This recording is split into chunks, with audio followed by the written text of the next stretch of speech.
Hello everyone, once again welcome back. आज का हमारा जो टॉपिक है फंडामेंटल ऑफ मैनेजमेंट में, वो है डिसीजन मेकिंग। ठीक है। प्रीवियस वीडियो लेक्चर में हमने कवर किया था लिमिटेशंस ऑफ प्लानिंग।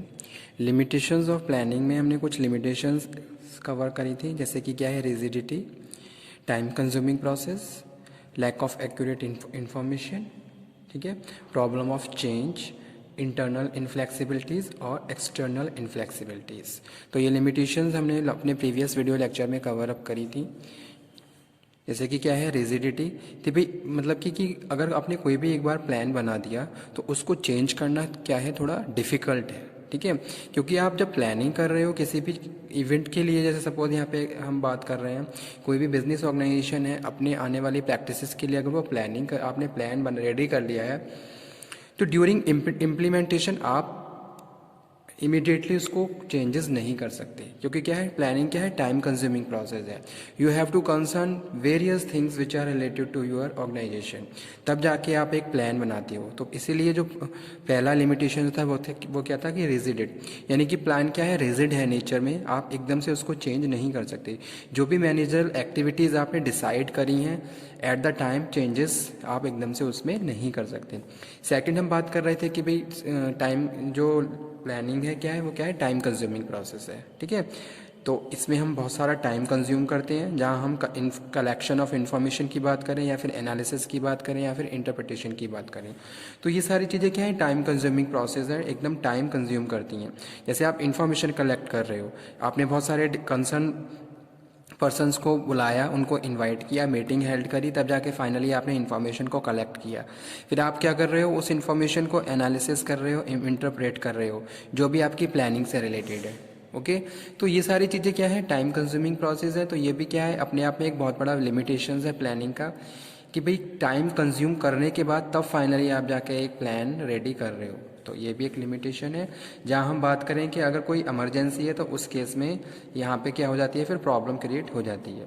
ओके, तो वही चीज़ हमने डिस्कस करी थी, planning is not practicable during emergencies and crisis when quick decisions are required. जहाँ हमें इमीडिएटली एक्शन लेना है, इमीडिएटली डिसीजन लेने हैं, तो वहाँ प्लानिंग क्या है, प्रॉपरली वहाँ पे रिक्वायर्ड नहीं हो पाती। नेक्स्ट हमने बात करी थी लैक ऑफ एक्यूरेट इन्फॉर्मेशन। जो भी हम प्रिडिक्शन कर रहे हैं फ्यूचर के लिए, वो क्या है, जो इन्फॉर्मेशन हमें पता नहीं है उसके बारे में हम क्या कर रहे हैं, प्रेडिक्शन कर रहे हैं। ठीक है, और उस हिसाब से इन्फॉर्मेशन को कैरी कर रहे हैं। तो क्या है, यहाँ पे 100% चांसेस नहीं है कि हाँ वो सारी चीज़ें श्योर हों और एक्यूरेट हों। तो इसलिए नेक्स्ट जो लिमिटेशन है वो क्या है, लैक ऑफ एक्यूरेट इन्फॉर्मेशन। ठीक है, तो ये हमने डिस्कस किया था, rigidity, time consuming, problem of change, lack of accurate information. Accurate information आपके पास नहीं है, और आप क्या कर रहे हो, फ्यूचर जो भी अनसर्टेनिटी है, जो भी फ्यूचर में होने वाला है, उसके लिए आप क्या कर रहे हो, प्लान रेडी कर रहे हो। तो वो भी क्या है, एक लिमिटेशन है यहाँ पे। इंटरनल इनफ्लेक्सिबिलिटीज़ और एक्सटर्नल इनफ्लेक्सिबिलिटी, जहाँ हमने बात करी थी इंटरनल में policy procedure, capital investment, psychological inflexibility. ठीक है, और एक्सटर्नल में हम बात कर रहे हैं पॉलिटिकल क्लाइमेट, ट्रेड यूनियंस और टेक्नोलॉजिकल चेंजेस। तो ये सारी चीज़ें अगर सिचुएशंस अराइज होती हैं, तो वहाँ पे हम यानी कि एकदम से हम वहाँ पे चेंजेस नहीं कर सकते। तो वो सारी चीज़ें यहाँ पे हम बात कर रहे हैं लिमिटेशंस ऑफ प्लानिंग। प्लानिंग की क्या है, लिमिटेशन है। जैसे कि आपने पॉलिटिकल क्लाइमेट की बात की। ठीक है, अब आने वाले टाइम में आपको नहीं पता कि गवर्नमेंट कौन कौन से चेंजेस लाने वाली है, कौन सी पॉलिसी आने वाली है। तो ये सारी चीज़ें भी हमारी प्लानिंग के लिए क्या है, ऐसा लिमिटेशंस है। अगर आप कुछ प्लान कर रहे हो, तो एट द टाइम अगर वो सारी चीज़ें चेंज हो जाती हैं, तो आपकी प्लानिंग क्या है, वहाँ पे क्या रहेगी, कोई भी उसका इंपॉर्टेंस नहीं रहेगा। तो वो चीज़ यहाँ पे हम बात करें एज अ लिमिटेशन। ठीक है, अब आ जाते हैं हम अपने मेन टॉपिक पे। जो हमारा जो मेन टॉपिक है, डिसीजन मेकिंग। प्लानिंग के बाद हमने जो हमारा जो टॉपिक है वो क्या है, डिसीजन मेकिंग है।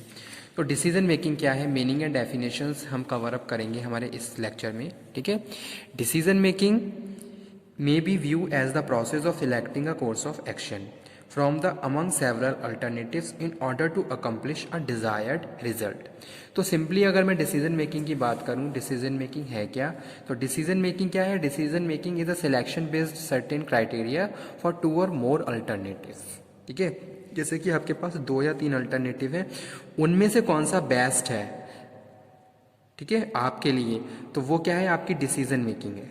तो आप क्या कर रहे हो, वहाँ पे डिसीजन ले रहे हो कि मेरे पास 3 या 4 अल्टरनेटिव हैं। आप कोई ऑर्गेनाइजेशन रन कर रहे हो, ठीक है, वहाँ पे आपके पास बहुत सारे रिसोर्सेज हैं।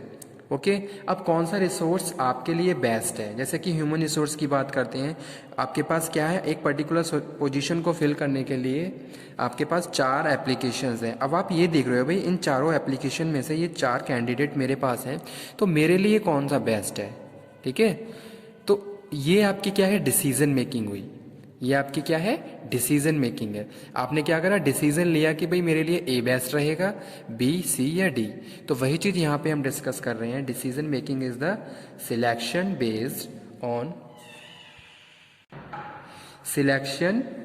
Based on certain criteria from 2 और मोर अल्टरनेटिव्स। ठीक है, यहाँ पे हम 2 और मोर अल्टरनेटिव्स की भी बात कर रहे हैं। और एक चीज़ और यहाँ पे मैंने मेंशन करी है, सर्टेन क्राइटेरिया, यानी कि कोई ना कोई क्राइटेरिया है, उस पे जाके उसके हिसाब से फिर आप क्या कर रहे हो, डिसीजन ले रहे हो। ठीक है, तो ये चीज़ यहाँ पे हम बात कर रहे हैं। Decision making may be view as the process of selecting a course of action from among several alternative in order to accomplish a desired result. यानी कि जो भी आपके डिजायर्ड रिजल्ट्स हैं, जो भी आपके गोल्स और ऑब्जेक्टिव्स हैं, उनको अचीव करने के लिए आप क्या करते हो, डिसीजन मेकिंग कर रहे हो। ठीक है, तो वो यहाँ पे हम बात कर रहे हैं। The purpose of decision making is to direct human behaviour and commitment toward a future goals. ठीक है, यहाँ पे हम बात कर रहे हैं कि भाई आप डिसीजंस क्यों ले रहे हो, क्या ज़रूरत है डिसीजन मेकिंग की। तो यहाँ पे हम कह रहे हैं कि भाई जो भी आपका पर्पस है, जिस भी डायरेक्शन में आप मूव कर रहे हो, जो भी आपके डिज़ायर्ड रिजल्ट्स हैं, जो भी आपके गोल हैं जो आपने सेट किए हैं, उनको अचीव करने के लिए आप क्या कर रहे हो, डिसीजन मेकिंग कर रहे हो। ओके, तो वो क्या है, आपकी डिसीजन मेकिंग है। अगर आपके पास 4 या 5 अल्टरनेटिव है, तो एक क्राइटेरिया अप्लाई करके आपने उन 4-5 अल्टरनेटिव में से किसी एक को सिलेक्ट कर लिया, जो कि क्या आपकी डिसीजन मेकिंग है। कि भी जैसे कि यहाँ पे मैंने एग्जांपल कोट किया था कि मेरे पास 4 एप्लीकेशन है किसी एक पर्टिकुलर पोजीशन के लिए। ठीक है, जैसे कि यहाँ पे हम बात कर रहे हैं किसकी, एग्जाम्पल कोट कर लेते हैं। सेल्स पर्सन, कोई भी सेल्स पर्सन है, सेल्स पर्सन की रिक्वायरमेंट है, तो उनको फिल करने के लिए हमने क्या करा, हमारे पास 4 एप्लीकेशन है, इनमें से मैं एक सिलेक्ट करूंगा जो कि किसके ऊपर बेस्ड होगी, कोई क्राइटेरिया भी हमने सेट किया है उस पर बेस्ड होगी कि मुझे में किस टाइप का सेल पर्सन चाहिए। ठीक है, मेरी सेल्स फोर्स कैसी होनी चाहिए, किस टाइप के पर्सन चाहिए, अबाउट देयर कम्युनिकेशन स्किल्स, उनकी नॉलेज, उनका एक्सपीरियंस, वो सारी चीज़ें यहाँ पे मैं क्या कर रहा हूँ, डिटरमाइन कर रहा हूँ। तो एक क्राइटेरिया आपने सेट करा और उसके बाद जाके आप फाइनली जो भी आपके पास अल्टरनेटिव्स हैं उनमें से किसी एक को सिलेक्ट कर रहे हो, पिकअप कर रहे हो, तो वो क्या है, आपकी डिसीजन मेकिंग है। तो वही चीज़ यहाँ पे मेंशन की गई है, the purpose of decision making is to direct human behaviour and commitment toward a future goal. जो भी फ्यूचर में आप करना चाहते हो, आप उसके लिए क्या कर रहे हो, डिसीजन मेकिंग कर रहे हो। ठीक है, according to George R Terry, इन्होंने डेफिनेशन दी, इन्होंने कहा decision making is the selection based on certain criteria from 2 और मोर अल्टरनेटिव, जैसा कि हमने यहाँ पे डिस्कस किया है। ठीक है, कि भाई आपके पास जो भी अल्टरनेटिव है उनमें से किसी एक को आप क्या कर रहे हो, सिलेक्ट कर रहे हो on certain criteria, that is your decision making. जैसे कि एक टॉप लेवल पे जो मैनेजमेंट है वो क्या कर रहा है, डिसीजन मेकिंग कर रहा है कि भाई हमें अपनी ऑर्गेनाइजेशन को आने वाले टाइम पे कहाँ किस तरीके से आगे मूव करना है, किस तरीके से अपनी बिजनेस प्रैक्टिसेस को फॉलो करना है। ठीक है, मार्केट में क्या कंपटीशन है, वो सारी चीज़ें आप प्रॉपर्ली कंसर्न कर रहे हो। उसके बाद फाइनली जो भी आपके ऑब्जेक्टिव हैं आप उनको अचीव करने के लिए डिसीजन मेकिंग कर रहे हो। ठीक है, तो आपके पास जो भी अल्टरनेटिव्स हैं आपने उनको सर्टेन क्राइटेरिया पे बेस्ड करके आपने उनमें से जो बेस्ट है उनको क्या करा, सिलेक्ट किया, तो वो क्या है, आपकी डिसीजन मेकिंग है। ठीक है, according to Marinites, decision making take place in the adopting the objectives and choosing the mean and when a change in situation create a necessary adjustment. तो यहाँ पे हम बात कर रहे हैं, ये जो ऑथर हैं, ठीक है, राइटर हैं, इन्होंने डेफिनेशन दी, इन्होंने बताया, इन्होंने डिफाइन किया कि भाई डिसीजन मेकिंग क्या है। डिसीजन मेकिंग टेक प्लेस कहाँ पे टेक प्लेस करती है, इन अडॉप्टिंग द ऑब्जेक्टिव्स। ठीक है, आप जो भी ऑब्जेक्टिव सेट कर रहे हो, आप अपने गोल सेट करें, फिर आप ये देख रहे हो कि मुझे वहां तक पहुंचना कैसे है, आपके क्या ऑब्जेक्टिव रहेंगे, किस तरीके से आप करोगे, तो वहां पे हम बात कर रहे हैं decision making take place in adopting the objectives. ठीक है, जो भी आप ऑब्जेक्टिव अपने सेट कर रहे हो, एंड चूजिंग द मीन, और उसका क्या मीन होने वाला है जब आप उन सारी चीज़ों को प्रॉपरली इम्प्लीमेंट करोगे। ठीक है, और जहाँ पे चेंजेस की रिक्वायरमेंट है, when a change in situation create a necessary adjustment, और जहाँ पे कुछ चेंजेस आ रहे हैं तो वहाँ पे आप नेसेसरी प्रिवेंटिव एक्शन भी ले रहे हो और एडजस्टमेंट भी कर रहे हो एट द टाइम।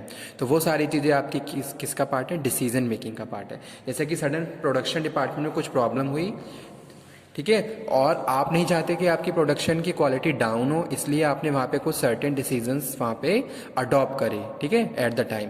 तो वो चीज़ इस तरीके से हम यहाँ पे अंडरस्टैंड कर सकते हैं कि भाई डिसीजन मेकिंग क्या है। Decision making take place in adopting the objective that time as well as choosing the mean and when a change in situation create a necessary adjustment. जैसे जैसे आप आगे बढ़ते जा रहे हो और जैसे जैसे जो भी सिचुएशन है उसके हिसाब से आप सारी चीज़ों को प्रॉपरली जो भी आपके पास रिसोर्सेज हैं उनको एडजस्ट भी करते जा रहे हो, ताकि फाइनली आप अपने ऑब्जेक्टिव्स को कंप्लीट करते हुए अपने गोल्स को अचीव कर लो। तो वो क्या है, वो आपकी डिसीजन मेकिंग है। ठीक है, नेक्स्ट यहाँ पे हम बात करें, नेक्स्ट डेफिनेशन में क्या बताया है, अकॉर्डिंग टू हॉलो न्यूट्स, decision making is defined as selection course of action among alternative, it is the care of planning. ठीक है, तो यहाँ पे भी इन्होंने कहा कि भाई ये इस तरीके से डिफाइन कर रहे हैं डिसीजन मेकिंग क्या है, वही चीज़ जो पहले हमने डिस्कस कर लिया कि selection course of action among alternative, जो भी आपके पास अल्टरनेटिव है उनमें से जो भी बेस्ट है उसको आप क्या कर रहे हो, सिलेक्ट कर रहे हो। और डिसीजन मेकिंग की बात करें तो डिसीजन मेकिंग क्या है, केयर ऑफ प्लानिंग है। ठीक है, भैया आपने जो प्लान बनाया है, जो भी आपने प्लान रेडी करा है, उन प्लान को सक्सेसफुली करने के लिए आप क्या कर रहे हो, time to time decision making भी करते जा रहे हो। ठीक है, तो वो चीज़ यहाँ पे हम बात कर रहे हैं, it is the care of planning. जैसे कि भाई आपने प्लान किया, आपने अपने गोल सेट करे कि भाई मुझे आने वाले टाइम में अपनी एक यूनिट और ओपन करनी है। ठीक है, अगर हम बात करें किसी भी एक बिजनेस ऑर्गेनाइजेशन की, तो आप एक नई यूनिट ओपन करना चाहते हो, आप एक नई यूनिट ओपन करना चाहते हो, यहाँ पे मैंने लिख भी दिया। ठीक है, एग्जाम्पल है, तो ये क्या है, ये आपकी प्लानिंग हुई, आपने प्लान किया। अब किस तरीके से इस प्लानिंग को आपको सक्सेस करना है, पूरा करना है। ठीक है, तो आप क्या करोगे, अपने ऑब्जेक्टिव सेट करोगे। ठीक है, जहाँ पे आप डिसीजन मेकिंग कर रहे हो कि भाई किस तरीके से मुझे नई यूनिट ओपन करनी चाहिए, कहाँ से कितना फंड रेज करना है। ठीक है, कौन सा प्लेस प्रॉपर हमारे लिए बेस्ट रहेगा। तो जो भी चीज़ें आपकी न्यू यूनिट से रिलेटेड है, वहाँ पे आप क्या कर रहे हो, डिसीजन मेकिंग कर रहे हो। तो यानी कि क्या है, it is the care of planning, यानी कि जो भी आपने प्लान करा उसको सक्सेसफुल अचीव करने के लिए, अपने डिज़ायर रिजल्ट्स को अचीव करने के लिए आप क्या करते हो, डिसीजन मेकिंग। तो so that's why here we are saying it is the care of planning. Okay, तो डिसीजन मेकिंग, जैसे कि हम बात करते हैं, manager at all levels in the organisation make decision and solve problems. ठीक है, अगर हम डिपार्टमेंट लेवल पे भी बात करें तो बहुत सारे डे टू डे प्रॉब्लम्स होती हैं, जहां हम क्या करते हैं, उनको सॉर्ट आउट करते हैं और डिसीजंस लेते हैं। डिसीजन मेकिंग क्या है, decision making is the process of reducing the gap, अगर हम बात करें, ठीक है, reducing the gap between the existing situation and the desired situation, यानी कि जो भी एग्जिस्टिंग सिचुएशन है और जो भी डिजायर्ड सिचुएशन है उनके बीच जो गैप है उसको क्या है, डिसीजन मेकिंग क्या कर रहा है, कवर अप कर रहा है, फिल अप कर रहा है। तो इसीलिए हम यहाँ पे कह रहे हैं decision making is the process of reducing the gap between the existing situation और desire situation through solving problems. ठीक है, a decision is conclusion reached after consideration, it occur when option is selected, the exclusion of other, it is rendering of judgement. ठीक है, जो कि हम किसी भी एक टॉप में लेवल मैनेजमेंट पे बात करें तो वो क्या है, वो क्या कर रहे हैं, डिसीजन मेकिंग कर रहे हैं। जो भी उनके जो डिजायर्ड रिजल्ट्स, जो भी ऑब्जेक्टिव हैं, जो भी गोल्स हैं, उनको अचीव करने के लिए वो क्या कर रहे हैं, डिसीजंस ले रहे हैं। ठीक है, ताकि फाइनली जो भी उनके अल्टीमेट गोल्स हैं वो उनको अचीव कर सके, और उसमें जो भी उनके पास बेस्ट जो भी रिसोर्स अवेलेबल हैं उनमें से जो भी बेस्ट है उसको सिलेक्ट कर रहे हैं। ठीक है, तो वो ये सारी चीज़ें उनके डिसीजन मेकिंग का पार्ट है। ठीक है, तो यही था आज का topic student, decision making. Next video lecture में हम कवर अप करेंगे अबाउट द इम्पॉर्टेंस और इन factors involve in decision making. तो जो भी हमारा टॉपिक है business fundamental of management, business organisation. ठीक है, तो यानी कि हम क्या है यहाँ पे ऑर्गेनाइजेशन के बेस पे क्या कर रहे हैं, सारे टॉपिक डिस्कस कर रहे हैं। तो इसीलिए मैं बार बार ऑर्गेनाइजेशन के एग्जाम्पल को कोट कर रहा हूँ कि भाई हमारे क्या किसी भी अगर हम किसी ऑर्गेनाइजेशन की बात करें तो किस तरीके से वहाँ पे उन वेरियस फंक्शंस को परफॉर्म किया जाता है और फाइनली जो भी हमारे डिज़ायर्ड रिजल्ट्स हैं वो हम अचीव करते हैं। ठीक है, तो आज का टॉपिक यहीं पे फिनिश करते हैं। Thank you very much.